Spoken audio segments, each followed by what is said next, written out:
Cheryl, Aaron, what do you think? Is it 9? I mean, does one work? One works. One? Yeah, one. Mhm. Okay, let's come back. We do have a time starting at 1 o'clock, so enjoy your lunch. We'll see you at 1 o'clock.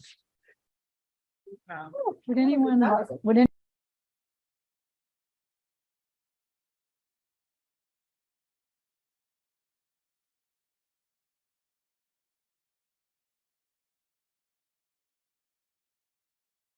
Kelly's in the house.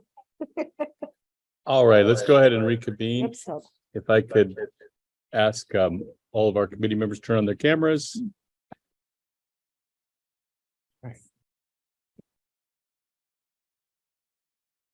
And we will start with item 21.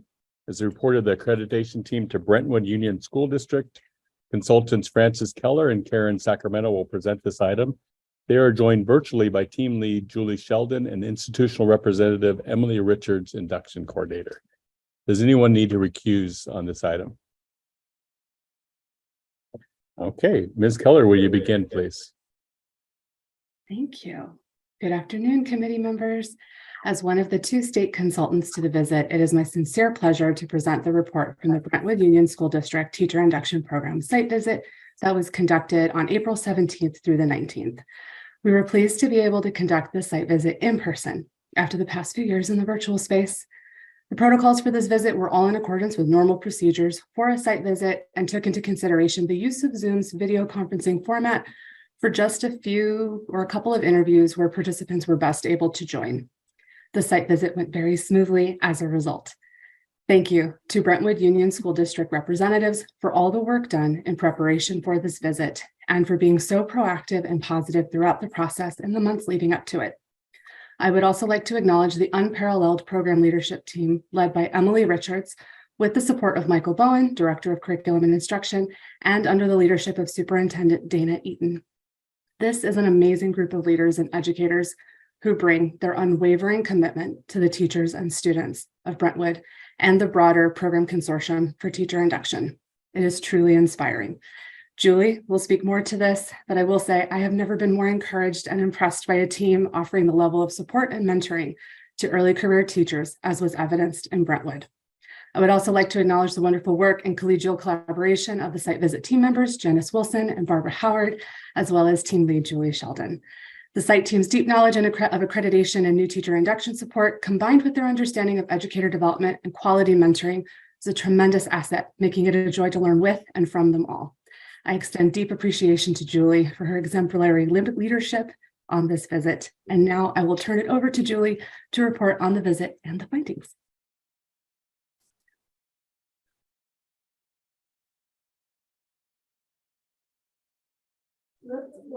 you're muted, Julie. It was so good too. I want to thank Karen Sacramento and Francis Keller for their leadership with this site visit, and also, of course, our team members, Barb Howard and Janice Wilson, for their dedication. And I want to echo what Francis said about the leadership of the Brentwood program, and most especially the coordinator, Emily Richards, and their openness and organization as they prepared for the site visit and during the site visit. They were completely open to learning and growing as a part of this site visit process. And I want to commend them for that. The team found all preconditions to be aligned, all common standards to be met, and all program standards met, except program standard 3, which was met with concerns. And the area of concern was around the mentor's role in the ILP process. While there was a broad system of support, and all the candidates in their interviews stated that the mentor support was the most valuable aspect of the program, and the mentors themselves were fully committed to the support of the new teachers and to learning and growing as mentors. However, interviews with both candidates and mentors and the examination of the ILP showed that while the mentors were involved in the creation of the ILP goals, a disconnect existed between the support of the mentors and the ongoing ILP process. The program leadership had already found this to be an area for improvement and had planned a meeting for the following month to revise the ILP and address this disconnect at a program level. So they already knew, and we're already making plans based on data to involve the mentor more in the ILP process and revise that document. However, one of the most notable aspects of this really wonderful Brentwood program was the role of the site administrator. Site principals in this program have a genuine understanding of the importance of their role in the support for teachers, while also respecting the confidentiality of the process and keeping their support of the candidate goals separate from their role as evaluators. We also really wanted to make particular note of the role of Emily as the lead for this program. Her communication and feedback and her focus on relationships and individualized support was exemplary. Interviews over and over mentioned her willingness to go over and above to support both candidates and mentors and to meet their individual needs. They also spoke of her willingness to listen to them and make changes to the program based on their feedback. And her induction peers spoke of her willingness to take on both support and leadership roles within the cluster, even as a fairly new leader. I also really want to commend the advisory committee for the Brentwood program. Their involvement, their collaboration among all of the districts, and their dedication to excellence in the program was really notable, and it shone through all of our communications with them and with program participants. So because of this, and based on an extensive review of all aspects of the program, the team made a unanimous recommendation of full accreditation.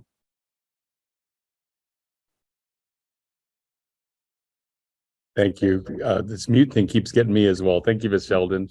At this time, we invite institutional representatives to briefly comment about the report. We remind you this is not a time to dispute the team's report, but rather to provide any thoughts you had about the visit.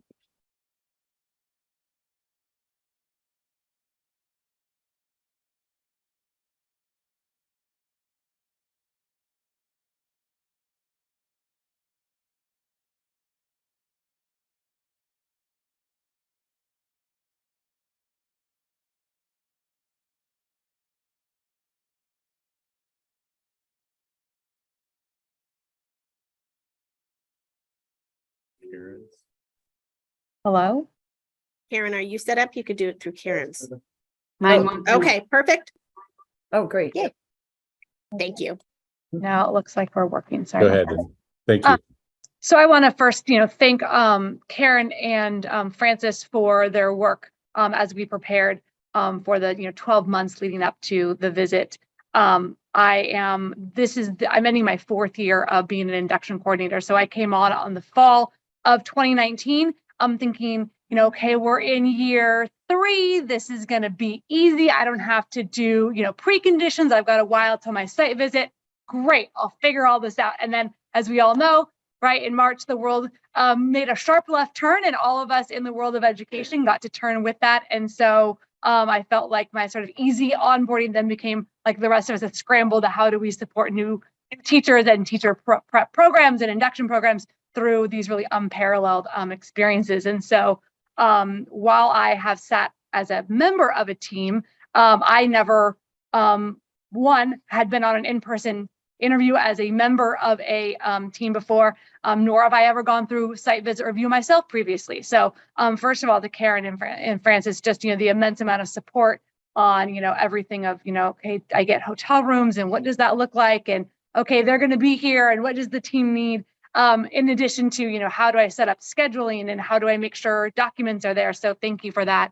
And to Julie for, her support and guidance and asking really good questions of me as we prepared, asking to see documents as we were getting ready and sort of, really saying, can you give us more? Can you give me this? I need these things, which I know sometimes can be, a frustration point, but I think it really shares the deep commitment that this team had to really understanding my program. When they asked questions of myself, but also of all of the groups that they interviewed, all of them could clearly see the commitment to them understanding our program. It was one of my mentors, like, they were able to ask me about the mentor documents, like, in a better way than I might even remember my own documents. So that just says to me, with Julie's leadership, but also to the whole team, how invested they were in really making sure that they understood our program, and therefore that the recommendations were one that really were coming from a place of wanting to improve the process for our program, for teacher competency in general, and really digging in deep to see where are those errors or processes that are not being as supportive of candidates as possible. As Julie mentioned, the findings that they had were ones that we absolutely agreed with. In fact, we had already been having those same concerns and conversations as an advisory board. We'd been hearing from candidates and mentors that the ILP needed to change. We actually had a meeting 2 weeks ago with a group of induction candidates and mentors to both revise and update the candidate ILP and the mentor documents. And then Julie has so graciously agreed to meet with me next week to look at those over and continue to give some support, even though it's sort of not for this part of the process, but that I just speak to her leadership and saying this is not the end. This is a continued conversation and a continued relationship. So Julie, thank you for that as well. That it's not just the 3 days in April, but it's a continued conversation. And so I appreciate that. I also want to speak to we were the pilot induction group for having it be back in person. And I will say, while that sometimes can be a little bit challenging because you have an extra layer of, people are in your building, people are having to come in and you're figuring out, meals and hotels and all those things.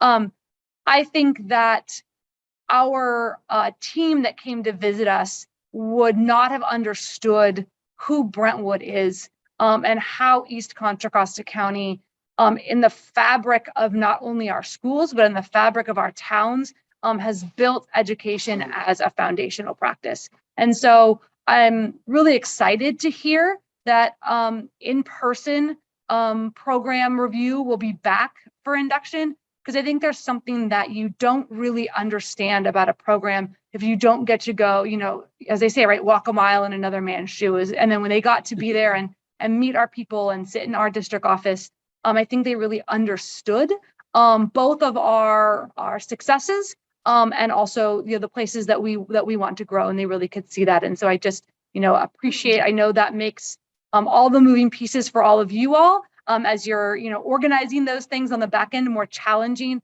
But I really think that there's something really special about being able to have people see your program. Not just through a screen, but being able to see it in real time and sort of that true experience. So those are all the comments that I have, and again, I just want to thank the team. It was a really powerful experience. And I think one that not only was it powerful for me, but I think it reinforced to mostly our site administrators how important new teacher support is. I think particularly for this group of teachers that really didn't have student teaching because they were student teaching to black boxes. And so they really saw the importance of supporting new teachers in all of the ways that they need to be supported, and not just the ways that sometimes we as site and district level administrators think they need to be supported. So being able to have that reflective process reinforces that. And so I thank you to the commission for being able to support my work, but also support and grow the understanding of the people that I work with on how to support new teachers effectively. Thank you, Ms. Richards. Appreciate that. And just appreciate your comments again about the dedication and commitment of the site visit team, of our consultants, and then just impressive. I'd like to start off our comments just by asking you a question. It was mentioned about the commitment and the collaboration and cohesiveness with the site administrators. How did you create that? We don't often hear that. Can you talk a little bit about that? Yeah, so I think it starts with the fact that our consortium is, I did not realize until my site team came to see, is that we're somewhat rare in that they really, and this is before I came in, so I can't take credit for this. I can only follow in an already well-established footprint. they really see themselves, while it is Brentwood is the LEA, there are 5 districts, a 5-district consortium, 4 elementary schools and a high school district. They really see themselves as a team, that it is not Brentwood that makes the decisions. It is not Brentwood that holds the authority. It is the team that holds the authority. So I think it starts from there, that our steering committee, and the steering committee is the director or assistant superintendent of curriculum and instruction from each district. So they really bring to the table the commitment from their district upon that. And then from there, I have been having meetings regularly with site administrators. And so I go to their site administrator meetings at least twice, sometimes 3 times a year, to have meetings with them as site administrators. So I'm either invited to their curriculum council at their district office, or their administrative cabinet meetings, where we're able to talk about induction. So I always go at the beginning of each year. We talk about how do we support new teachers? What does the triad meeting look like? I come to new administrator training to be able to go over that with new administrators in more detail, and then be also able to continue to come back to them and talk about how do we support new teachers through this process. And so I think it's both being able to have consistent and ongoing conversations with them around their role in the process, but it also starts from the fact that our districts really have a commitment to this process as a unified 5-district consortium. Thank you. Other committee members, Member Tchaikovsky, and then Member Cervantes. Well, I'm hoping that I'm not sounding like I'm underwater still. Okay, this time. There were several mentions in the report of the respect and consideration that participants in your program give you, and it's pretty obvious to me why. So thank you for being the kind of leader that you obviously are here and in the field. It's not just passion and commitment, but to me, it's clear that you recognize the challenges that classroom teachers right now face, especially as you describe their student teaching experience online, then walking into a contracted position. I wouldn't guess that you aren't in classrooms a lot, that you don't talk to a lot of people and watch them at work. So thank you for what you do. You're a very inspiring leader. No, yeah, kudos to all the work that's gone in. Had a question, more a point of curiosity, because it's something that I've seen pervasively as at times met with concern, and it's the integrated mentor support, which I think is, we got teachers coming back and we're asking them not only to take care of what they got to take care of in their classroom, but on top of that, it wasn't necessarily something they might have signed up for, to immediately start to mentor this brand new person who went through a preparation program through a pandemic. So I just want to get all that out. But curious, as you face the challenge of improving that interaction, what are some thoughts on how to integrate that mentor support more constructively and to optimize that interaction so that the more seasoned teacher feels, hey, I'm ready to mentor and lead it. I know how to do that. And the district and the LEAs and our consortium has a process for me to do that, where I feel supported and I also don't feel overwhelmed by it, right? And that where it's also somewhat more defined, right? So that I'm not doing things that I think are out of pocket or maybe not in the pocket. So just curious as to any thoughts around that. Absolutely. So we do quarterly mentor training. And so we offer it both in person, so they can come out of their classrooms. We also offer it virtually and in person after school. So we're trying to be as flexible as a program as possible, because our mentors are doing an additional job. We do not have full-time release mentors. All of our mentors are in the classroom teachers or retired teachers, so they have additional responsibilities, as you markedly pointed out, right? This is additional. I keep saying to my mentors, I'm shocked that you guys, as you came back from a pandemic, signed up to do this in addition to all the other craziness that you knew or didn't know what was going to happen. So I think, and there's what I say is, really in the spirit of the induction standards, which is a lot of feedback from the mentors on what do you need, and making sure that it's really responsive to their needs, so that I of course, like all of us, right, have a sort of a structure or a system. Kind of these are the big things that I want to teach, and I follow the induction standards around adult learning theory and those things. It's really, what do my mentors feel that they need in order to best support candidates? And so at the end of each training, mentors are giving feedback. They're giving feedback from surveys. I have a very open door, open cell phone, right? Whatever you need kind of policy. So I think also that idea of making the training really real-time supportive to them, so they're feeling like I have the skill sets.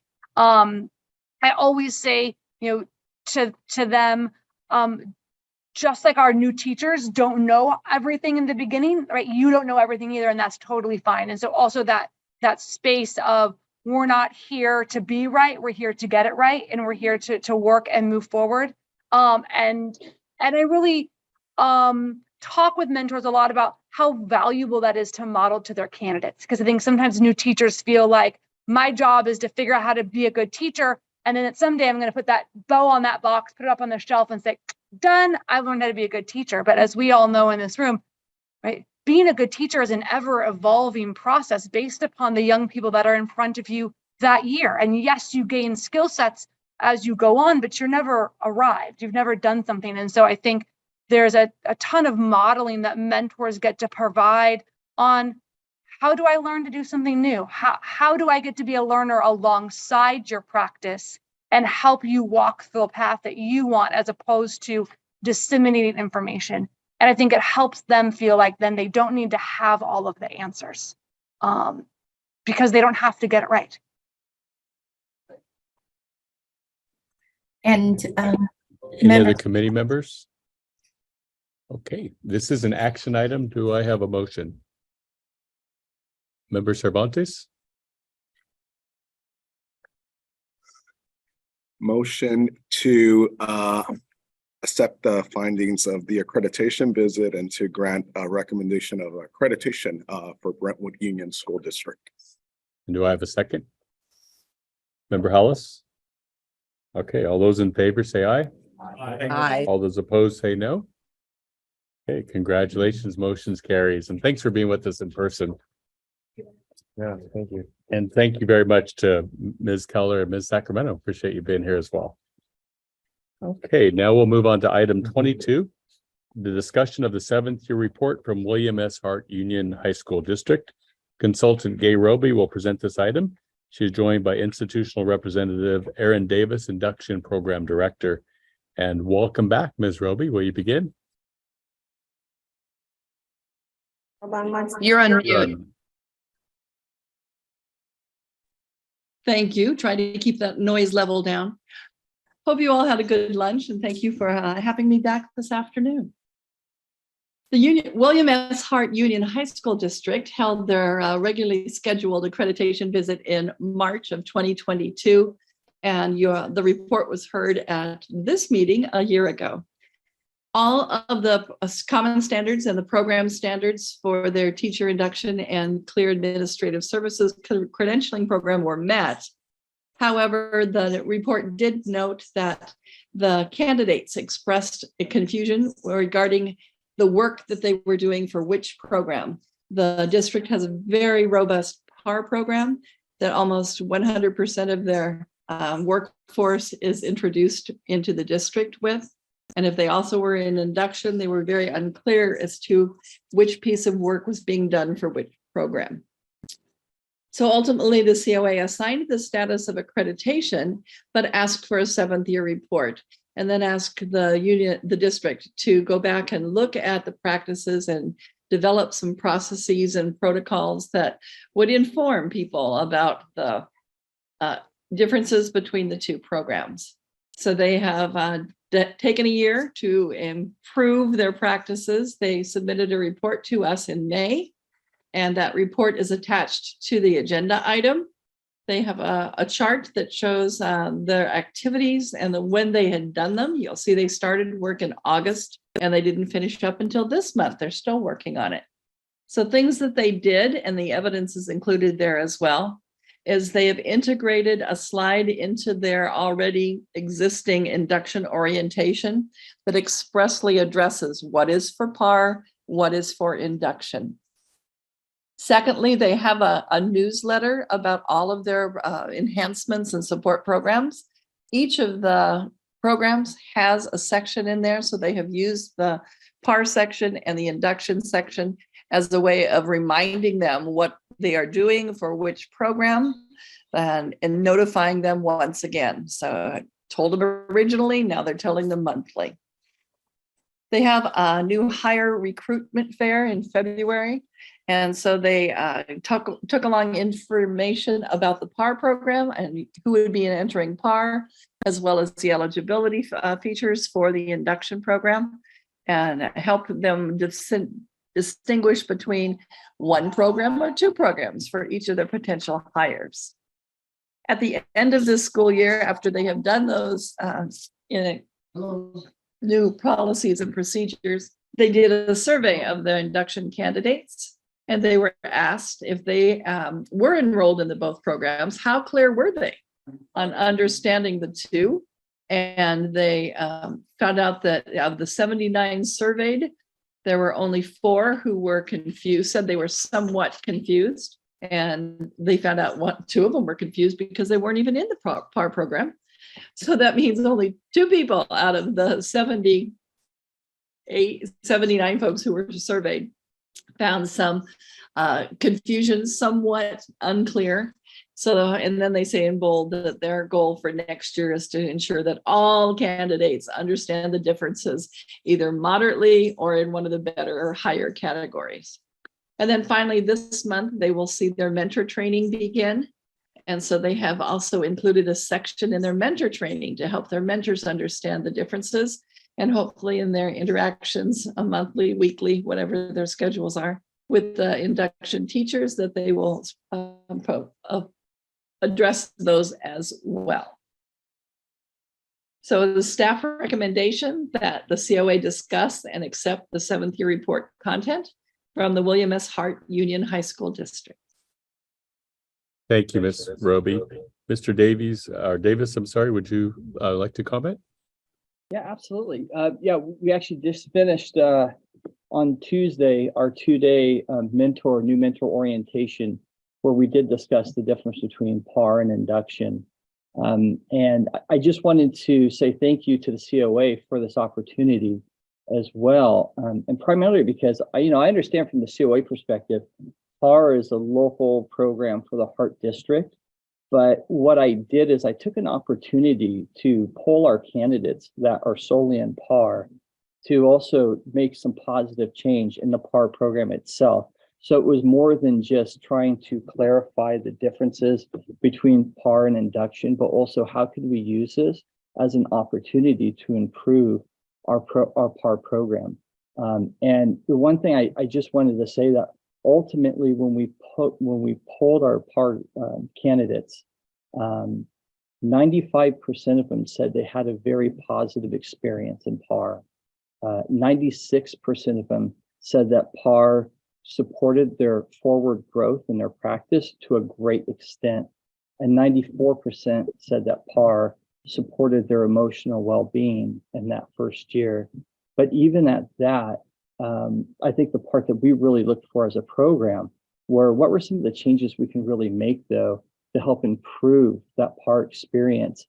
And where I think 63% of them said there wasn't really a big difference in workload with PAR, because I'll be honest, when we look at like the background, saying we want to differentiate between the assignments of PAR and the assignments of induction, there's only one assignment PAR has, and that's lesson planning, and that's it.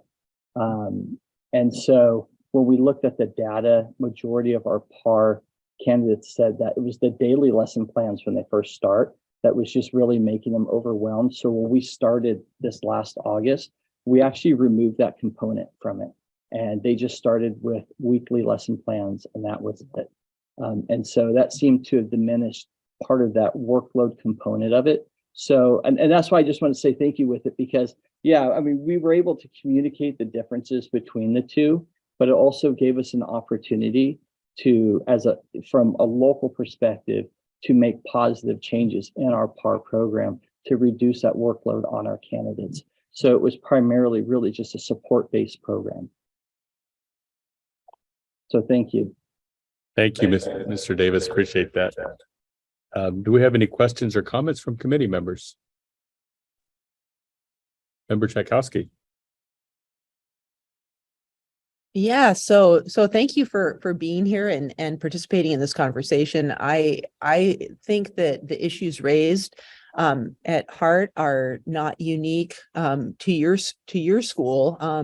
I think one of the tensions that I think about on this group over time is how to balance the need for individualized, personalized growth only PD and training and mentorship, which is exemplified by the ILP, and then insurance or assurance that all teachers can in fact survive and demonstrate proficiency in a subset of essential skills that you need as an educator. Those are sometimes seemingly separate things, but ultimately they do fit together. And so I think this idea of having PAR and induction in a district where it sounds like the majority of people actually participate in PAR is really interesting, because then you're saying you value both of those things. You're just making very clear what the distinction is. I think sometimes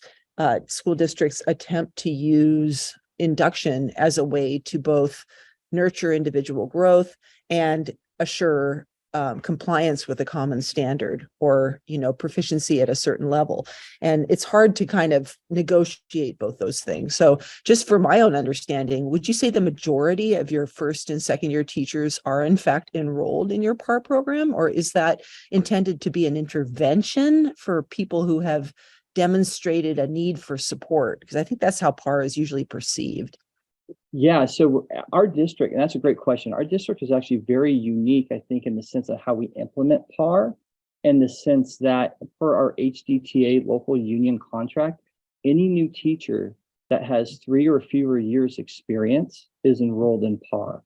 So they're enrolled in a PAR program. So this year, for instance, we had 74 candidates in PAR. Like, we were really impacted. We had a lot of candidates.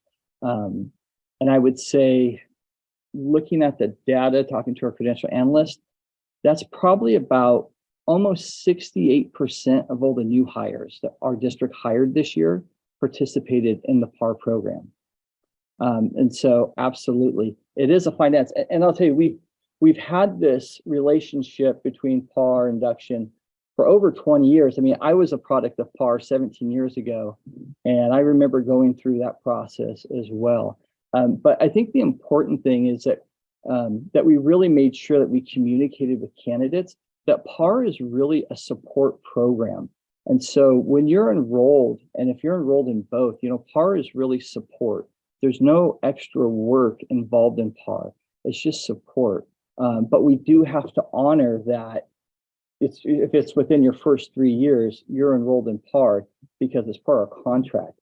But for example, of those 74 that were enrolled in PAR this year, 45% of those candidates were interns or short-term staffing permits. And so it's important, I think, that they get that extra support that's there. So there's a good majority that are enrolled in PAR. I was one of them. Well, and I appreciate your comments, because I think in too many districts, PAR is often seen as this kind of specter of intervention that gets applied to sometimes even experienced teachers who are not proficient or have a need for improvement on their evaluations, which stigmatizes what shouldn't be stigmatized, right? So I think you're really onto something, and I appreciate the thinking outside the box and the asset-based way you're approaching. All teachers need to grow, right? Our previous presenter just talked about how you never arrive at being a good teacher, that you're continuing to grow. And what you're doing is you're saying from the get-go, no one is exempt from this idea that you can and will grow and learn. So that's cool. No, we have a very high success rate of teacher retention solely because of our PAR program. And where we still do have processes in place where we support veteran teachers. Majority of it is definitely supporting new teachers that are out of state, and it really is just a sort of a just in time, but also long-term support, not really heavy on the workload part of it. But they definitely provide a lot of support for all of our new teachers coming into the district. Thank you, Mr. Davis. Member Tchaikovsky, any other comments or questions from members? Okay, this is an action item. Do I have a motion? Member Hollis. I move to accept the 7th year report from William S. Hart Union High School District. And second, Member Cervantes. Cheryl wanted to say something. Sorry, Cheryl, did you want to? Sorry, I missed your hand there. There you go. Okay. Oh, wait, unmute yourself. Hear me? Microphone. Okay. There you go. I just have a friendly amendment to the motion. So I think the motion could be amended to say that we accept, oh, I'm sorry, I'm on the wrong one. Never mind. Second.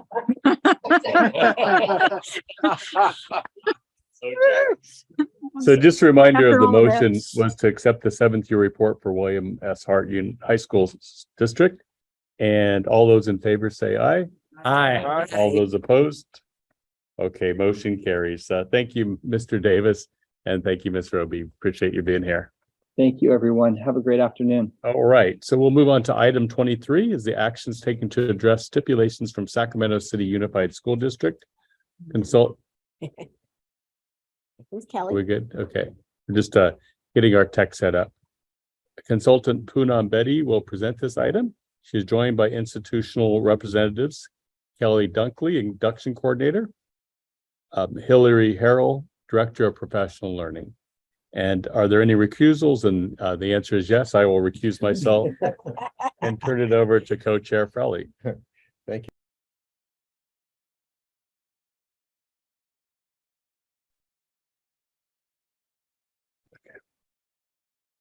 Ms. Betty, whenever you're ready. Okay, thank you. All right, good afternoon, committee members. Item 23 presents the summary of Sacramento City Unified School District's report addressing stipulations. A copy of the report was provided by Sac City is linked at the top of this item. To provide a bit of a background, Sac City Unified operates a teacher induction program, and they hosted a site visit in October 2021. The accreditation site visit report was presented to the COA at its February 2022 meeting. And at that meeting, the COA took action to set the accreditation status to be accreditation with major stipulations. There were 9 stipulations that the district had to address, and these stipulations are noted at the bottom of page 1 and at the top of page 2 of this item. Over the past year, Sac City has been providing quarterly reports noting the actions and progress undertaken to address the stipulations. Last October, the portion of stipulation 9 that relates to the 2 teacher induction preconditions that were found to be not met at the site visit, that part was removed. And earlier this year in March, the COA took action to remove stipulations 1, 2, 3, and 7, and to change Sacramento City Unified's accreditation status to accreditation with stipulations. Today's item presents a summary of the actions the district has taken in regards to the stipulations that remain. So staff today is recommending that the COA take action to remove those stipulations, which are stipulations 4, 5, 6, and 8, and to change Sacramento City Unified School District's accreditation status to accreditation. And I would also like to take a moment to acknowledge the work that Kelly, as the induction coordinator, has done in continuously looking for ways to improve and build upon the teacher induction program at the district. And with Hillary now a part of the team and with the support that's provided by Aaron, there have been many actions that this team of 3 have taken and many steps after the site visit to align this program to the standards. And this was noted across the quarterly reports and in the latest report provided by the district. And I would like to actually now turn the presentation over to Hillary and Kelly to emphasize the progress that they've made in the 4 stipulations that are being recommended for removal today.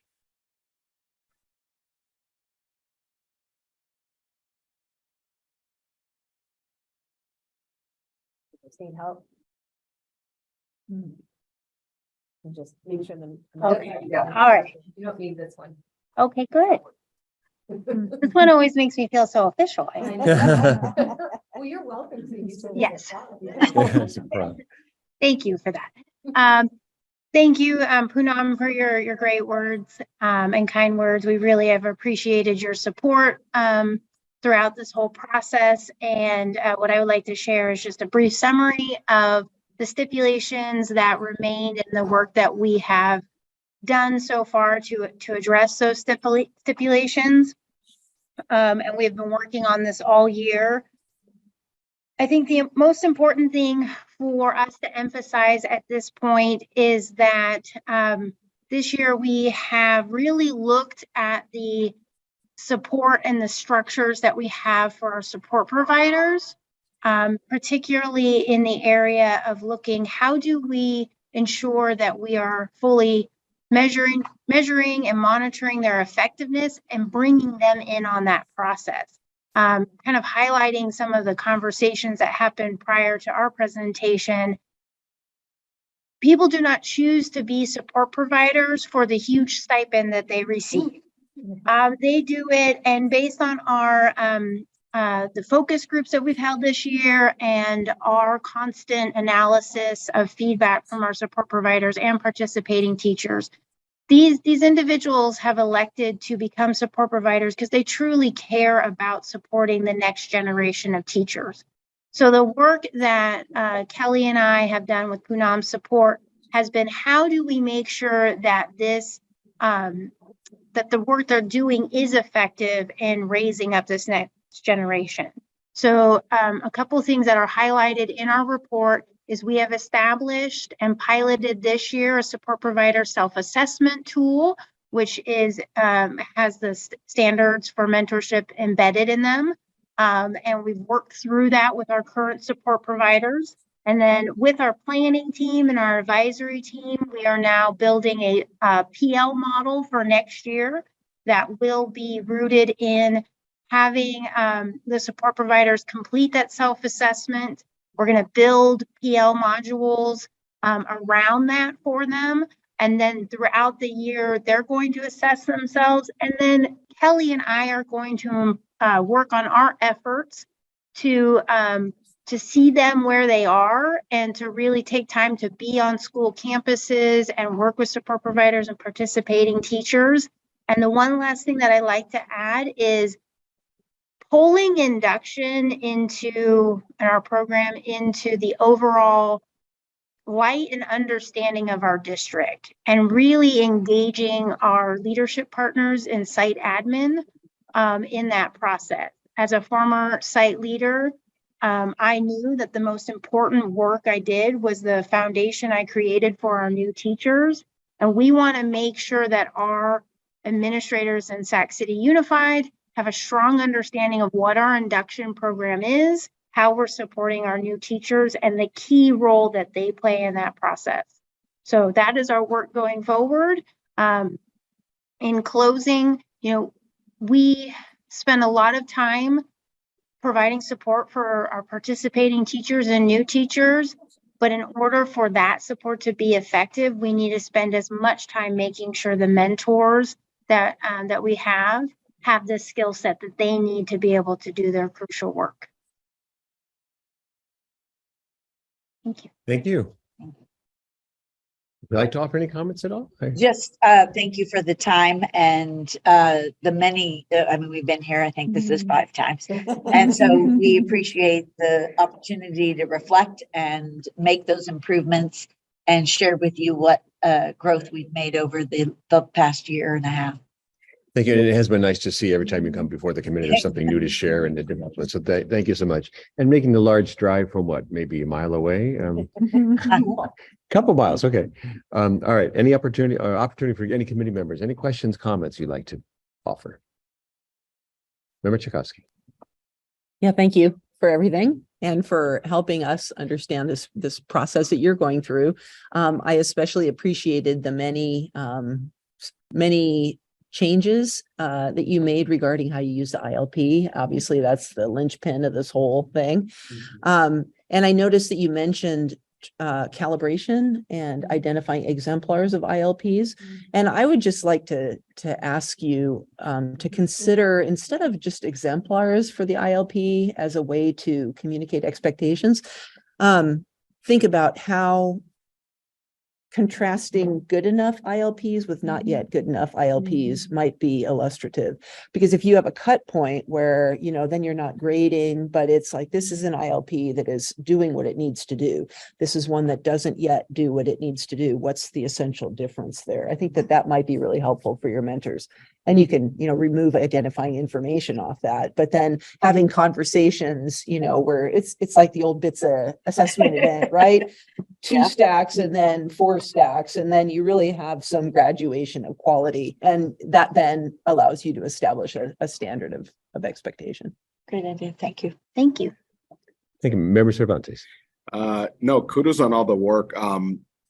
The one area I had a curiosity on, I know you went support provider self-assessment, which I think it's great, because what we do in induction for the candidates is precisely that, right? And I'm thinking, as you just started it, right, May 2023, and are asking your support providers to reflect on their piece, which I think will take some time for them to get themselves wrapped up around the idea that they got to be thinking about how I'm doing it and not just that I'm doing it, right? I guess some thoughts, perhaps how you can take that data, not just on reflection, but perhaps on observation, to develop trainings for your support providers that target those weaknesses or areas of improvement. Thank you for the thumbs up, because I think that's ultimately what needs to happen. And I do think that for a lot of our teachers, it won't be off-putting to say, being a mentor is very different from being a teacher, and we're going to help you grow in that capacity by doing the following things. And perhaps it could get modular. I'm thinking CEU units to, sort of embedded and make it slightly more concrete, but it could also serve as a recruitment mechanism, I would say, for someone who hasn't mentored yet, to go through some type of development and say, okay, let me take some modules with you before I take on the responsibility, because the thought for many of us would be, I don't want to mess somebody new up, right? But anyway, maybe I riffed it a little, but I like that you went self-assessment for sure. And any thoughts you'd like to share on perhaps how you would enhance or augment that? I think the biggest part for us right now is we have a very large program. It's on mute.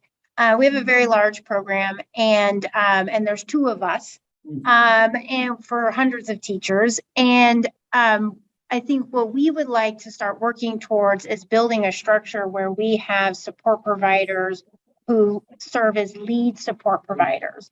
And so that's the work we're doing now, is bringing those people on board with Kelly and I, so we can break up the group and develop very coherent, cohesive PL opportunities for people. We also have a support provider pool that needs to be grown. It needs to be more diverse. It needs to match our very diverse teaching population that we're receiving. And they are retiring. They're moving on. And so we need to really look forward 5 to 10 years about what does teacher support look like. And support providers need to receive as much care as our new teachers, because what we're asking them to do, kind of go to your point, is a lot of teachers feel like, what do I have to offer a new teacher? I don't know what I'm doing, right? Especially after the pandemic. And so just making sure that we have those layers in place to keep the conversation going, to never stop improving. No, that's a great point. One thing we do in higher ed is, and it's an HR practice of cluster hiring, which means that we don't necessarily say hire specific individuals for specific roles. It's more on the espoused and enacted values that perhaps you're trying to in the organization. So DEI is what you're targeting. You will find individuals and guess what? You'll start to build that cadre of folks. Hey, we're all good on classroom management. Here's my little cluster of classroom management folks that are now supporting future teachers. So good luck. I think your way of thinking is practical, which I think is probably the most important part. Wow. Thank you. Any further comments or questions from committee members? All right, seeing none, this is an action item, and note that the staff is recommending move from accreditation with stipulation to accreditation. Is there a motion? Member Cervantes. I motion that we accept the recommendation to move from accreditation with stipulations to accreditation for Sacramento City Unified School District. So moved. Is there a second? Member Lee. Any further discussion? All in favor, please say aye.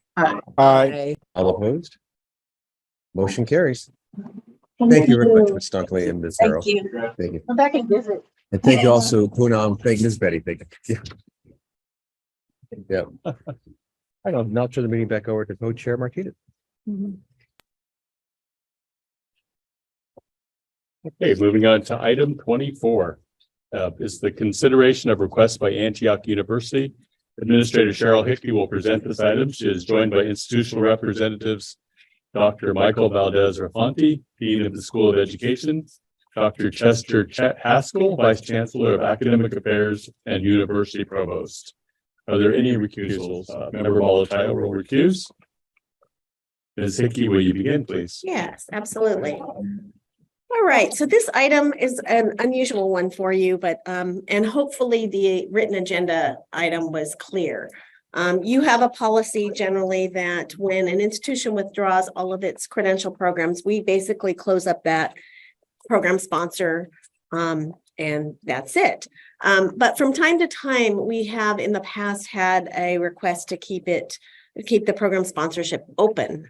Butte County was the organization that first came to us, said, you know, we're closing this program, but we really want to reoffer it, either this program or another program in a year or two. And so they're program sponsors that want to keep offering, so they don't want to go away forever. And so we have, the policy is that they have to write a letter to you all and ask for that specific, please keep our program sponsorship open. When you all decided on the policy to do that, we did not anticipate that an institution would have major structural changes or those kinds of major, control changes. So when we were first asked by Antioch University to maintain their program sponsorship, they were also simultaneously in discussions with another institution to form some sort of affiliation, and we were not clear on what that affiliation meant. And so what I have done is we sort of put them in a limbo spot for a little while that kind of played out a little bit, so that we could come back to you with a recommendation that made some sense. And from my understanding now, we tried to summarize what we know of that affiliation. And of course, you have two representatives here who could speak more clear to that. But the bottom line for us in terms of was there any major substantive change to the university as we know it? So was there a big change to the regional accrediting body that they report to, and or is there control changes, like, did the board change significantly? In both those questions, we think that ultimately, after you look at the data and the information that we know of right now, it appears that they are in an affiliation to be a system with Otterbein University in Ohio. Antioch is located in Ohio. They have two campuses in California, and in LA and in Santa Barbara. But they will be separately accredited. And they will have a parent board. And if you have questions about that, they could be the better people to answer that. But they still maintain their nonprofit status. They're still being accredited separately. And so my conclusion is that there would not be any major difference or change. And so that if you felt like it, you could continue their program sponsorship. We know they want to offer programs credential programs in the future in California and in the near future. And that's why they're asking for this now. So if you have any questions, I'm happy to answer them, or the institutional representatives can answer them. But I had put your two possibilities, which is of course to deny it and say that, no, we don't think this is appropriate. Or secondly, to go ahead and approve their request. I did add a little bit of assurance if you wanted, when they come back with a new program, that we ask for sort of an enhanced common standards document. The common standards, as you all know, deal with governance, deal with resources. And so if you felt like you wanted more, we could, there's always information about the common standards that are submitted for every institution that wants to, but we could ask them to enhance that more so that we're clear how the new structure impacts the new program that they're proposing. So that's where we are right now. So, sorry. That's okay. And so however you want to do it. Member Forbes, you have a question? Yes. Or comment. Let me see if I can figure out. Can you hear me? Yes. Okay, cool. So, it seems to me that it would be reasonable to ask for an enhanced response to the common standards, because we often see when there are issues, it has to do with the resource allocation. But I just had a question. When you submit for a new program proposal, don't you have to also address the preconditions and common standards related to that program? So this would be something in addition to that? That was my question. Yeah, so right now you do have to submit to preconditions for sure. Right. The common standards we ask for, let's say, any existing institution in California, is not the entire submission. It's special pieces that we pick through. So what we're saying is we could make sure that we have all of your answers with respect to the common standards. Then I would suggest that, because otherwise it wouldn't necessarily address the resource part of common standard two. Very true. One. That's exactly right. Yeah. Thank you, Member Forbes. Member Cervantes? Yeah, just one quick question on if they were to maintain their commission approved institution status, there is no statute of time, so it just stays open indefinitely, or can that also be stipulated? Like if you don't propose a program in X number of years? And that's an excellent question. Right now in our policy, we don't have that. We might want to rethink that. We'll bring that back at a future date, but you are right. I think, within however period of time you think is appropriate. And they may want to chime in on what their plan is. I don't know if that would be helpful. I would like to ask a question of Dr. Rafanti or Dr. Haskell about what your plan is and what programs you're considering bringing to California. Let me provide some context. And first, thank you for the opportunity to speak with you all today. Antioch University had teacher education programs in California for a number of years. We, because of enrollment issues, particularly 2 years ago, we decided to hold off on that. We were still committed to our teacher education programs. We have programs in Washington State and also in New Hampshire. So those, at both licensure levels as well as master's levels, programs and various certificates. But the issue was the reason for making the change in Southern California was simply that the enrollments hadn't gotten to where we thought they ought to be for a variety of reasons.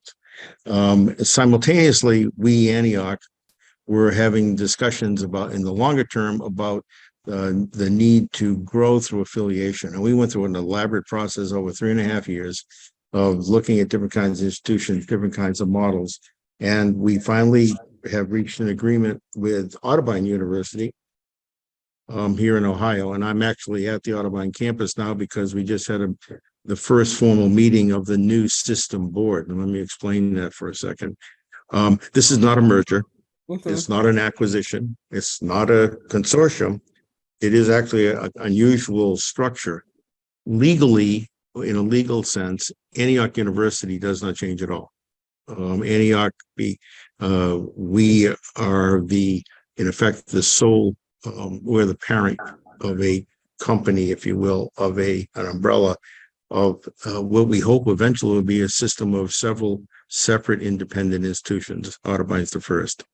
The Antioch and Otterbine both will retain their separate accreditation. Both happen to be under HLC.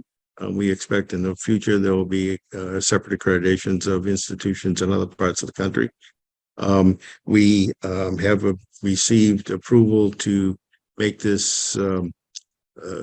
This question has been raised by some of the other specialized accreditors that we work with, like APA and KCREP and so forth in the psychology counseling area. And they have been assured that this is not both in legal terms and in basically operational terms, this is not a substantive change. It is, we have the same OPEID. We've been informed by the Department of Education that they're not going to, U.S. Department of Education, they're not going to raise any issues about this. The Ohio Department of Higher Education has blessed this, and HLC has told us they will formally bless it on their meeting that's coming up in 2 weeks. So we are pressing ahead. The difference is that the membership of the board, the fiduciary board of Antioch University, will change slightly because there will be people from, there'll be representatives of Otterbine, representatives of Antioch, plus a sort of non-affiliated tiebreaker kind of person. That board has been formed. The intent here is to do two things. One is, this is all about growth. We can do some saving money, but it's about growth. Otterbine is an excellent traditional residential liberal arts college in Ohio. They're facing the sort of demographic cliffs that you read about all the time. It's especially difficult in Ohio. But they had not had the capacity to really grow the few graduate programs that they have. We do graduate programs successfully across the country, and we have continued to do that. So what's going to happen is basically over the next 2 years, the graduate programs at Otterbine are going to be transferred, with one exception, I'll come to that, going to be transferred to Antioch. We will become the graduate school for not just Otterbine, but eventually for the system. The programs that are being transferred they have 3 graduate level nursing programs that'll come over. There will be as a athletic trainer, master's in athletic training, master's in allied health, and a master's in nutrition and dietetics. All of those over the next 2 years will shift over to us. They have a small MBA program that will be joined to our MBA program. It's going to be one program. They have programs in education.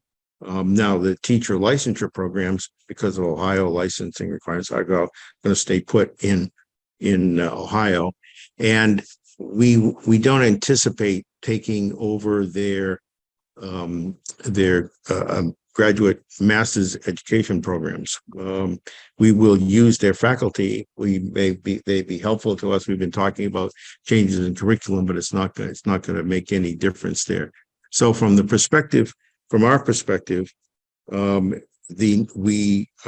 remain committed to education programs in general. And we brought Michael on 3 years ago as the dean, and his big success as far as standing up a very fast-growing EDD program that's done in low residency modality, and will actually be stood up here in Ohio shortly.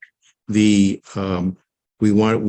committed to the teacher education programs in the various sorts, and we very much want to return with a more vibrant and better funded and better, frankly, enrolled program in Southern California. So, and that's where we're going. We have the resources to do this.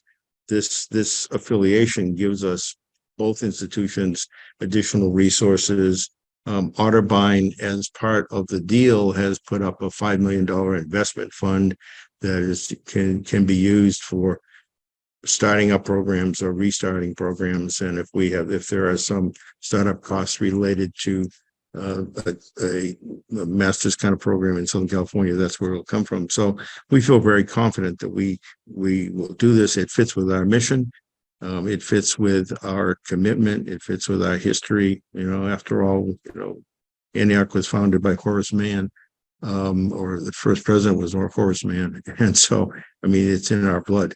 So we recognize you have your responsibilities under the regulations, and of course we will do as you require, but we hope we can be seen in terms of as a continuing institution that fundamentally has not changed for the purposes of this. And I'd be happy to any other questions you might have. Thank you. Excuse me, Vice Chancellor Haskell. Any other committee members' questions? Member Taylor. Would staff have to travel to Ohio for a site visit or anything? Because No. Ohio's a banned state for discriminating against LGBTQ. Right. Right. No. And my understanding is, and you can attest to this, Antioch, is that when and if they open new programs, those would be for California students only. Yes. And it would have to be approved by the Bureau for Private Post-Secondary Education, California. Other questions? Member Taylor? Does Antioch plan to open any programs in the next couple of years? Yeah, well, we were approached by a school district in Southern California that we started having some conversations with around sort of for paraprofessionals who might want to sort of move up the ranks and become teachers. And we started having these conversations, and then we put them on hold once we knew that this was on hold. And so yeah, but exactly what the certification would be, we're not sure yet, but we started having these conversations about trying to partner with a specific district or more than one district. And we've done that really successfully in our program up in Washington. We partner with a school district and have brought a lot of paraprofessionals up to certification. So. Yeah, and just another angle on that, we are working directly with the Columbus City Schools, which is the largest public school system in the state of Ohio. It's also the most diverse public school system in central Ohio, working with them directly on a series of programs related to both some educational issues, reading, science, and so forth, but also leadership and training for their people in their system. So that's, part of this whole thing is about linkage to community, and community having a lot of different definitions. Secondly, you need to be clear that we, Antioch, and our friends at Audubon are clear on this. We have a shared mission, and this whole coalition we define as being in pursuit of social justice, racial justice, and equity and democracy. It's so our two presidents feel very strongly about this, are writing publicly and working on this issue, both in Ohio and nationally all the time. We part of the notion of doing it as an alliance is that we can have a bigger voice in those kinds of issues. Committee member Taylor, was part of your question about their timeline for proposing a new program?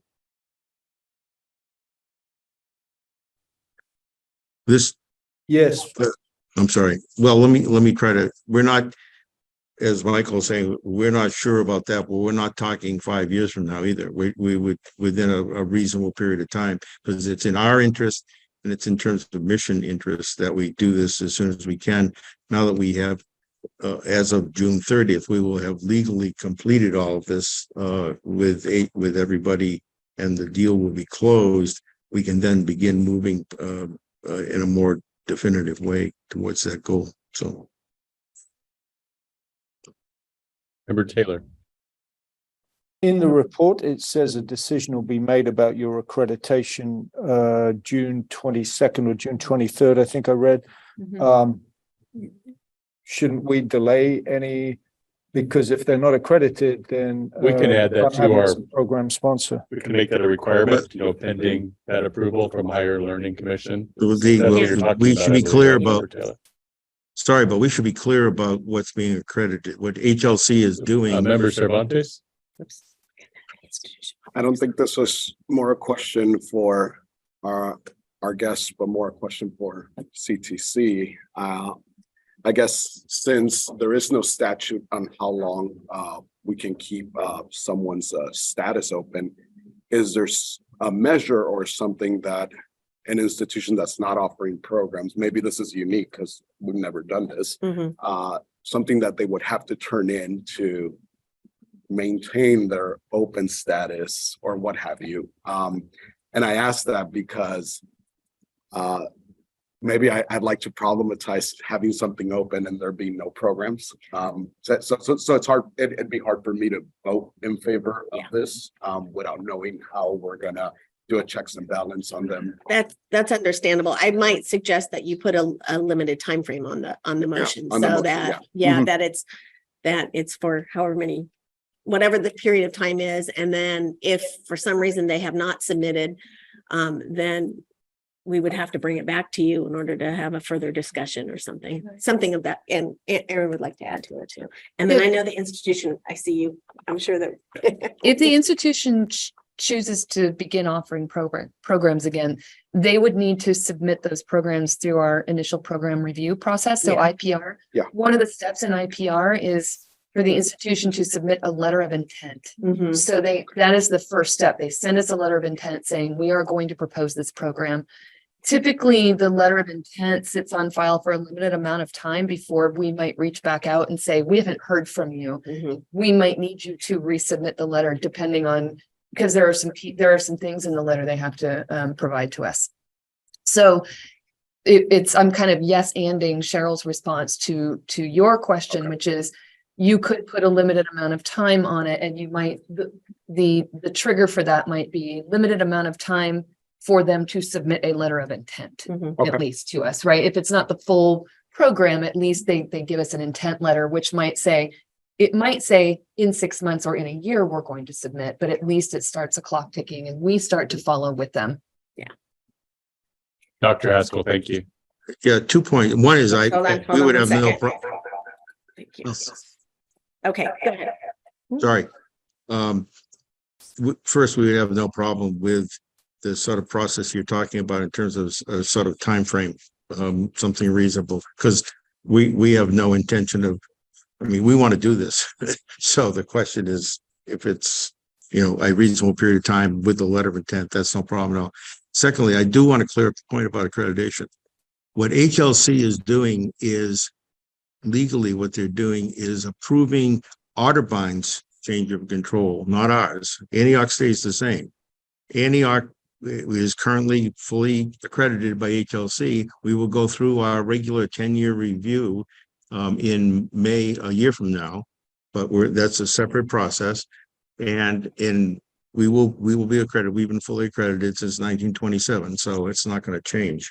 And this whole arrangement does not affect our accreditation, or frankly, Otterbine's. It's just their structure changes a little bit.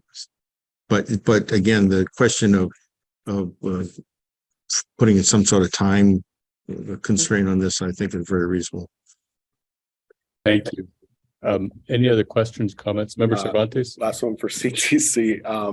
Do we also do a spot check on personnel and so forth, so that if there is an intention to offer a program, that the organization is ready to do so? Again, when we do accreditation review, part of it is we're checking in periodically to make sure that everything is in place and proper and running.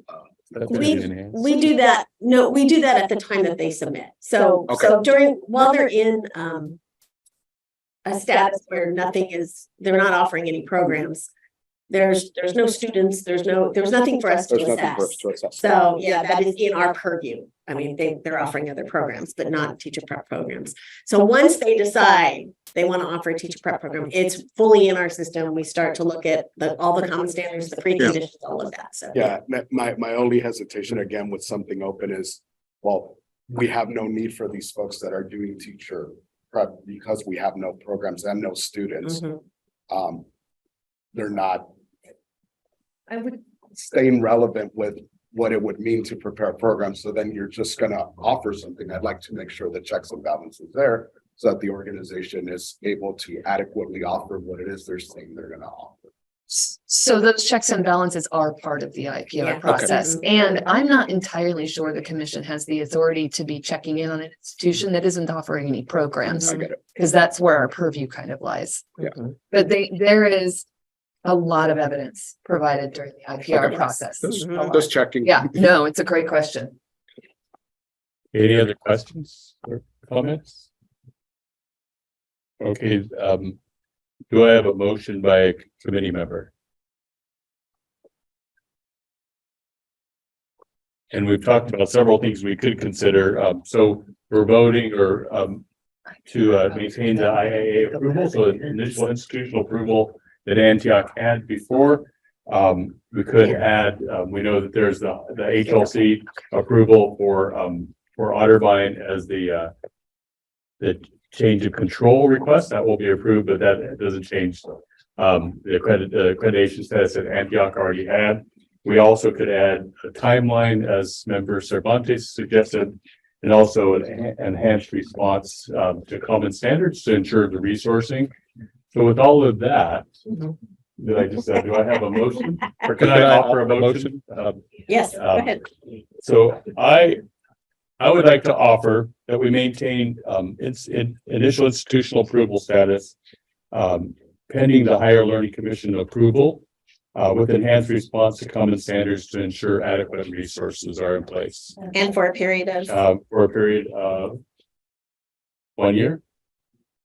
Is that Two might be a little. two might be more. for a period reasonable. of 2 years? So. Cool, great, thank you. So to enhance, so we said to ensure adequate resourcing, and this will stay in place for a period of 2 years from today.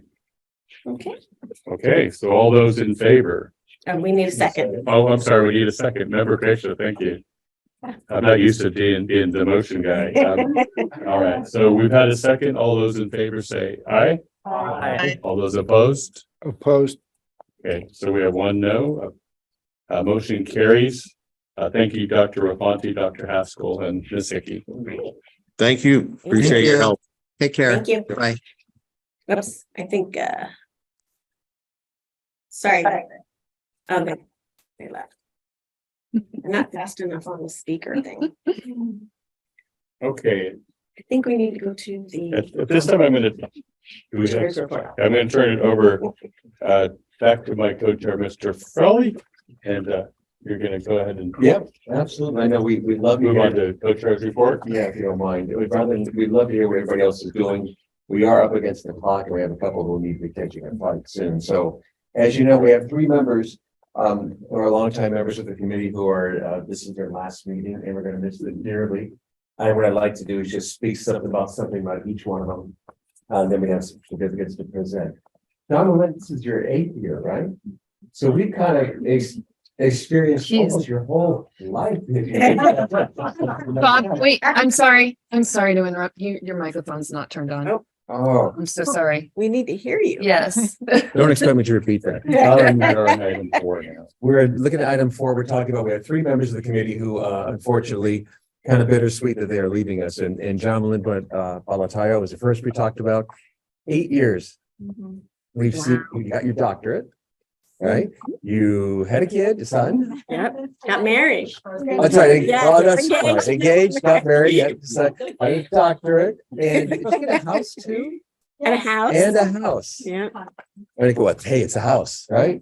It's been a joy to work with you over the years, and you always bring a spark of energy and excitement. And I know we're going to miss you, but I'm sure we're going to hear great things of you in the future. So thank you so much. Anything you wish to say? No, it's a. I mean, I've been with this body for Make sure you turn on your speaker. Yes. We wanna Yes. hear. Not that one, the iPad. The other. I don't want to Sorry. say that your lasting memory of me.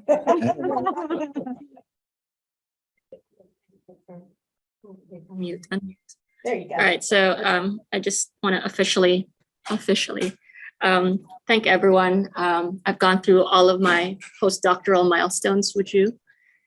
Thank you. And it's just been such a pleasure getting to know you professionally and socially over the years. I've learned so much. I can only aspire to be as amazing, professional, and as articulate as all of you are, in spite of the setbacks, the daily technical issues that you deal with. I aspire to be just as graceful as you are in the face of adversity. Thank you so much. I appreciate it. Thank you. Very kind of you would say. Thank you. Cheryl Forbes has been with us. This is your 7th year, right? On this committee. On this, how long have you been involved with the CTC? It's been a long time. Long time. Long. Probably 20. Oh my gosh, going on 20 years. Cheryl is one of the most thoughtful and thorough people I've ever got to know in the committee here. She always comes prepared, always is very insightful, always very caring, and a great deal of humanity to the people that you work with. I'm gonna start crying. Me too. And the care that you have not only for the university students, but also all K-12 students and just the whole educational system. Overall, it's just really admirable. I've learned a lot from you. So thank you so much. Thank you. Well, I guess from the vantage point of 20 years, I would say before I start crying, I do have mine on, actually. Okay, I'm sorry. I could have the fake one No, that's too. The Is that I think I've done a lot of work with CTC over the years, and I just have to appreciate the staff through all of that, right? And the staff that retired and isn't here anymore, as well as, those who have just joined. And through all of that, I've especially appreciated the fact that this body brings together PK-12 teachers, P-12 teachers, and school site personnel and IHE folks like myself, right? And so that this particular group, to me, I'm glad if this was my last experience as an official CTC person, that it was with this group, because I just have the utmost respect for what we collectively do and the commitment that all of you bring to the kids. Right. So anyway, I started this work on a very auspicious night, and some of you will remember that Jerry, who's not here today, and myself, our first meeting, we had an orientation in November of 2016. Yeah. The next day, we came to work and we came here for our first meeting in a very different kind of mood, because the world had changed literally overnight. And then we all went through a pandemic together. And so I just couldn't think of a better group to go through all those changes with. And I know you're going to continue to do great things. Thank you so much. I made it.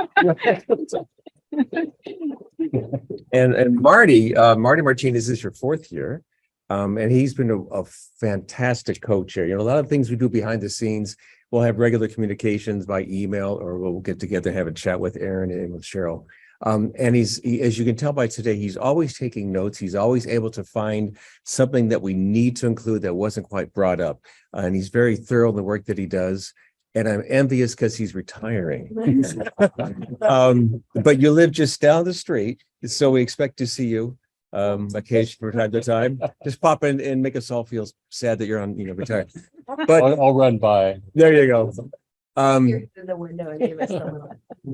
But he's such a level-headed, calm individual and very rational, yet very perceptive. So we want to thank you again for the work. And I really enjoyed being your co-chair. So thanks so much. Thank you, Bob. It's been a pleasure. Yeah, thanks. I know Mike and I started the same day, and we came to one meeting, and then the pandemic hit. So we've known most of you through Zoom. It's been nice this year to be in person and really get to see you face to face. And I think I want to just echo what Cheryl said about just the incredible group that this is and the dedication. I've learned so much. It's made me a better leader and definitely a better accreditation person, for my county office, and just I've come to appreciate just the system and the way we support schools and districts. And mostly I wanted to say thank you to Cheryl and Aaron and Michelle, and the whole CTC team.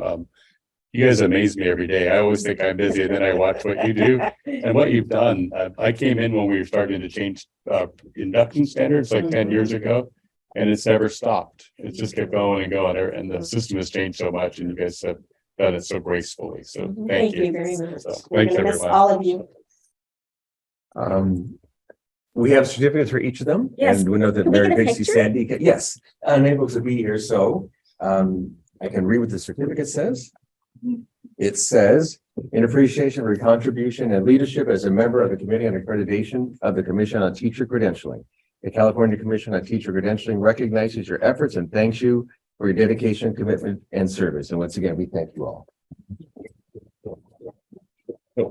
Let's get a photo. Kamala. We're gonna take a photo real quick. Come on. All of us. We'll do a group Yeah, photo. we're coming by the flag. We. Thank you. Let's get off work. If you want to get in there, Bob, as the. Whatever. Yeah. You get in there. Everybody looks ready. 1, 2, 3. All right, taking a couple of them. Make sure your eyes are closed like mine are always. I'm gonna make sure you get a copy of this. Thanks, that'd be great, thanks. No more Uber rides, right? I know. Last one. All right. We've outlasted the double tree. That is true. You're not there. You're not there now, are you? Oh, okay. All right, thank you. So I guess turn it back to you. Yeah, absolutely. Turn it back to Coach Marquez. All right, so we'll continue. Are there any other member reports for item number 4? Co-chair member reports.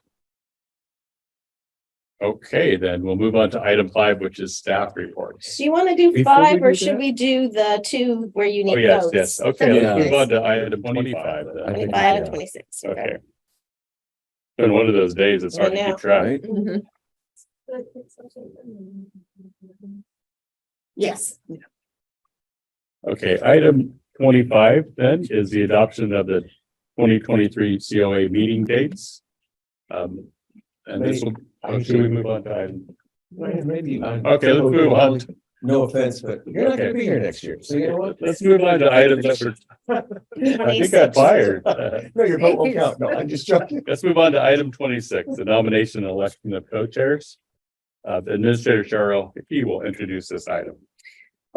Yes. Sorry, it's been one of those days. Yeah, so at the last meeting, I should probably turn this over to Aaron because Aaron did this last meeting when I wasn't here, but you had opened the nominations. And we kept those nominations open for both co-chairs.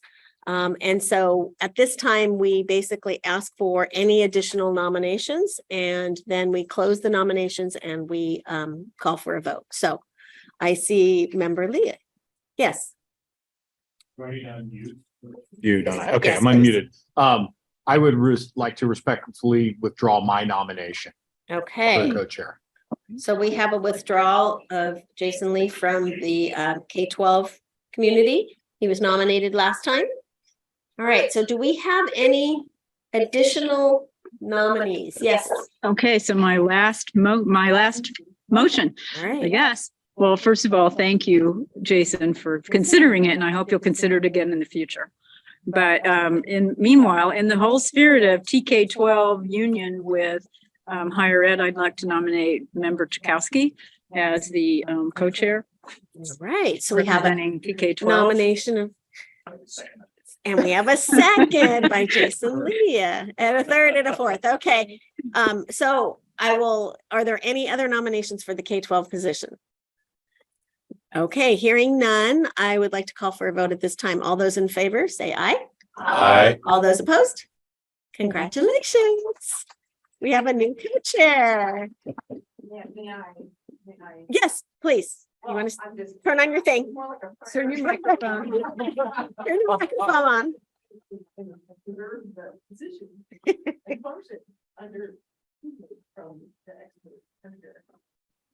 All right. All right. And so the next one is the higher ed. And I believe, Bob, you were nominated once again at the last meeting. I think you're going to be a record at this point in time. So are there any additional nominations? No nominations. So we will close the nominations, and before we move to a vote, we have to actually suspend your procedures manual. So do we have a motion to suspend your procedures manual, which limits the number of terms that a person could be a co-chair? Hey, we have a motion to suspend the procedures manual. Do we have a second? Kathy. We have a second. Okay, now to vote, to put Bob Frelly as the co-chair again for next year. All those in favor say aye. Aye. All those opposed? The ayes have it. Congratulations to both of you. All right. Would you both like to say something and make sure your mics are on, please? Just echoing what all had been said, this is by far the most fun I ever have working in a professional setting. I mean, with all these meetings, we always make it fun, but you're all so insightful, so thoughtful, and the staff works so hard that this really is like a joy to do this. So it really is a lot of fun. So thank you so much for your vote of confidence. I appreciate it. Bob, you still have planned to have the band, right? Absolutely. Well, musician, Tchaikovsky over there, we got, right? Yeah, that's right. We are a new band. You're trumpet, right? I remember that. That's right. I remember.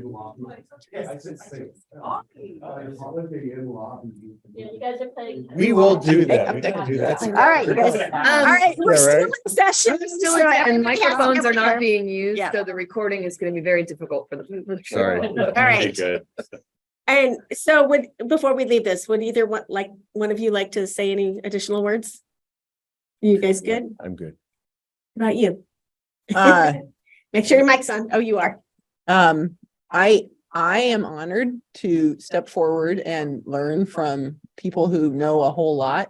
I would have to just say that there's no way I would even remotely consider this if it weren't for the staff of the CTC. You guys are incredibly skilled, articulate, professional, empathetic group of people that a lot more Californians need to know about, because it's the backbone of this incredibly effort intensive work. So thank you for what you do. We appreciate that. Okay. Well, we're looking forward to working with you both again. All right.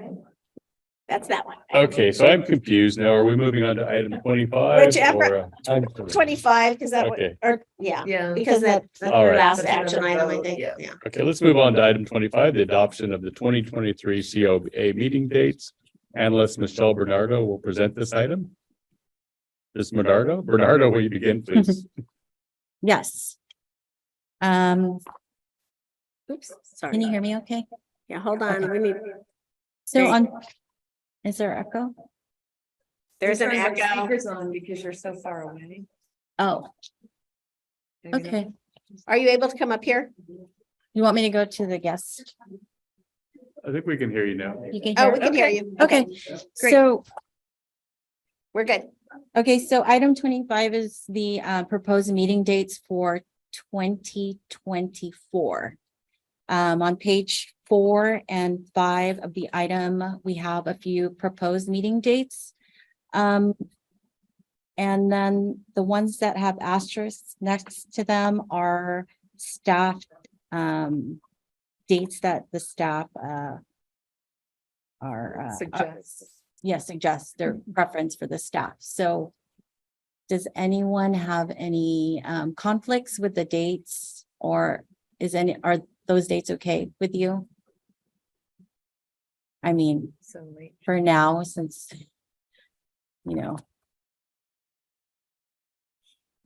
everyone okay with those dates? Okay, so we can vote Well, we need a motion, I think. or a Okay. motion. Do we have a motion to adopt the 2023 COA meeting dates? 2024. 2023, oh, it says 23 here, 2024. Oh, yep, should say meeting dates, 2024. Sorry. Sorry about that. Member Cervantes, Motion to adopt the 2023-2024 dates. thank you. The ones that are. The ones that are starred. starred Or, out. okay. So we're gonna adopt the asterisk dates on the 2023-24 meeting date proposed meeting dates. Right. All right, do we have a second? Member Hollis? And all those in favor say aye. Aye. Opposed, say no. Okay, motion carries. Thank you, Ms. Bernardo. Right.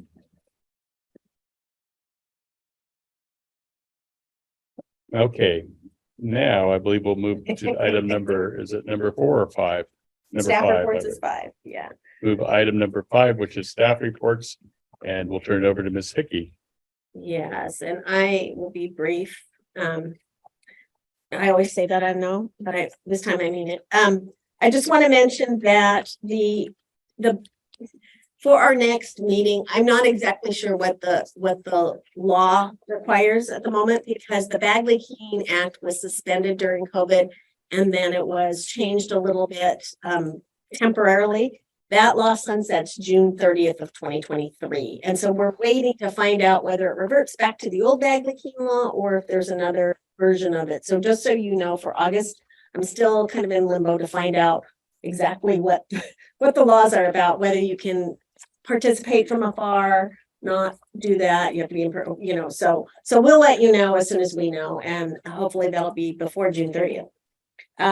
The other thing I wanted to mention, just a couple of things. We do have the new members coming on for the next meeting, and we will have an orientation for those 3 new members at the end of this month. Well, two of them.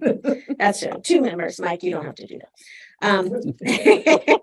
And then I just want to mention that the Learning Policy Institute, I think most of you are familiar with that. They came out with a report on teacher preparation in California, and they looked at some of the major changes, some of the major changes that were made over the past couple of years.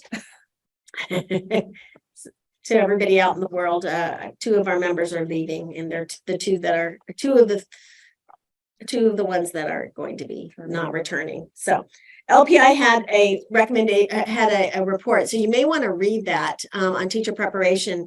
We were working with the researcher on that and providing some data. She is going to come to probably the August commission meeting and talk about that report.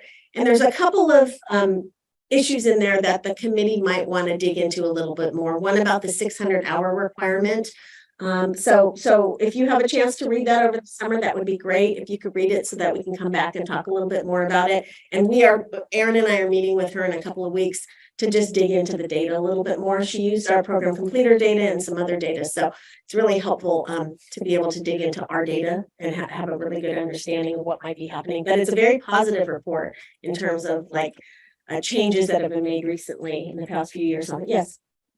Is that report available on the LPI website? I believe it is. Yeah. Okay. Yeah. I haven't looked at it.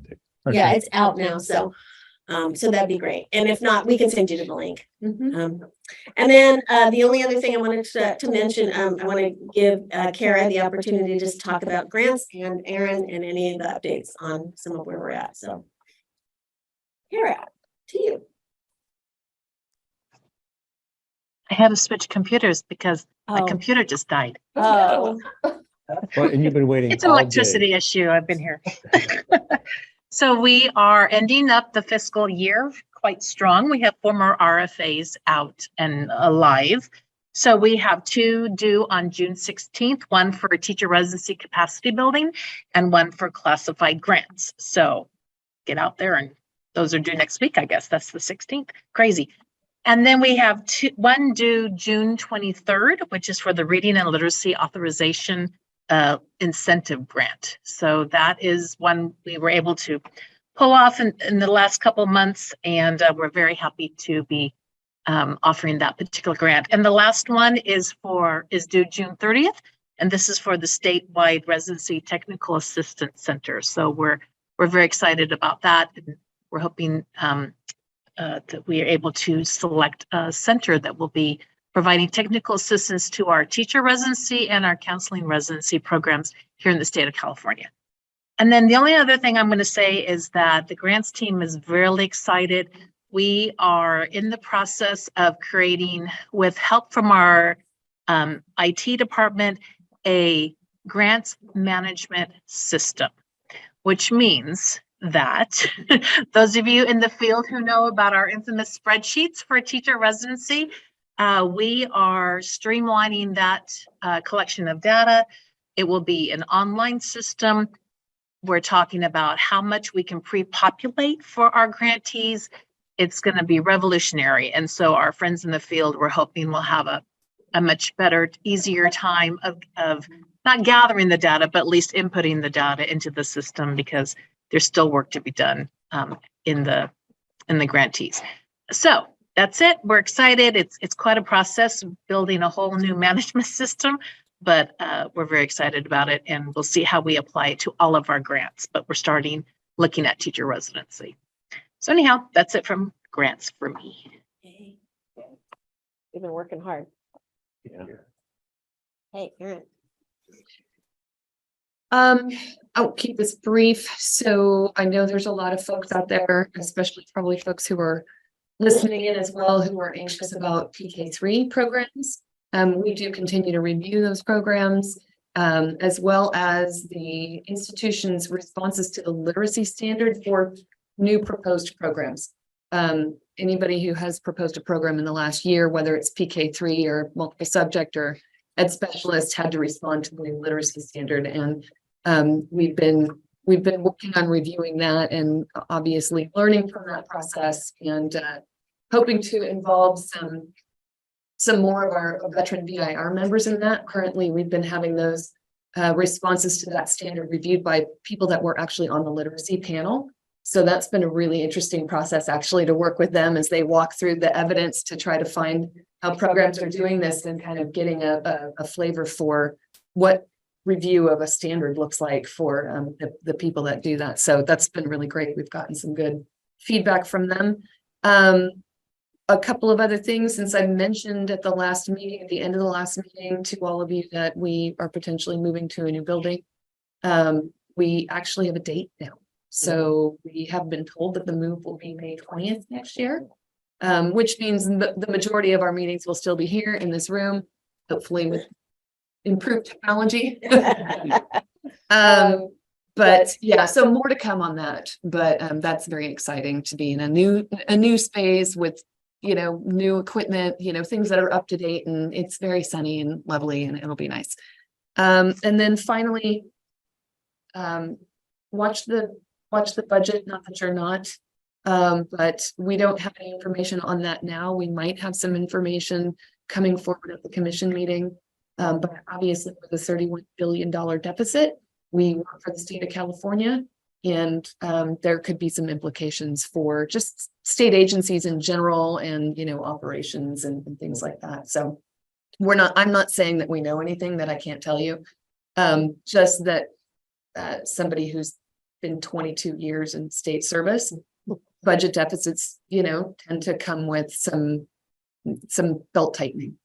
So we are all certainly keeping our eyes really closely peeled on what happens with the budget. I think that's about it, though.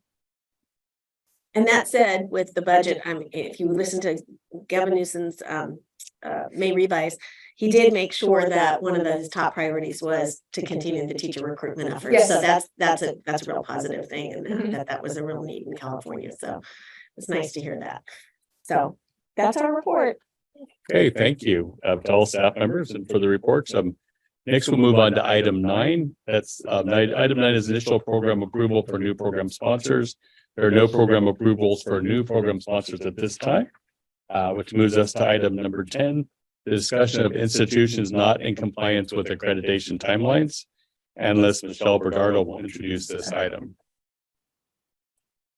Thank you. So today I will be providing you with an update for the 2 institutions that had late preconditions that we reported the last meeting, which are Pacific Union College and the University of San Diego. University of San Diego has submitted their preconditions. Pacific Union College has not submitted their preconditions. They were trying to respond to 2 data breaches at their institution that had taken priority over submitting their preconditions. So they're working on getting those to us. And if the preconditions are not in by the end of this month, they are not in good shape, then we'll be recommending at the August COA meeting that their suspension of their ability to recommend candidates, recommending that that they are not able to recommend candidates. So suspension of that. Thank you, Ms. Bernardo. Welcome. I want to, before I move on to public comment, I want to make sure we have covered all the agenda items. Is there anything? I think I got them all, but. I think we got them all. Okay. Did we miss any? Did we do consent? We did consent, yeah. Great. All right. So let's move on to public comment then. Does any member of the public have anything they wish to say? Please raise your hand in the Zoom feature, or we will wait a moment to see if we have anybody indicating they wish to speak in the chat function. Okay, so nobody at this time. Having no further business, I adjourn the June 2023 meeting of the Committee on Accreditation. The next meeting of the committee will be August 10th, 2023. All right, meeting adjourned. Thanks, everybody. So we can leave the meeting. Yeah.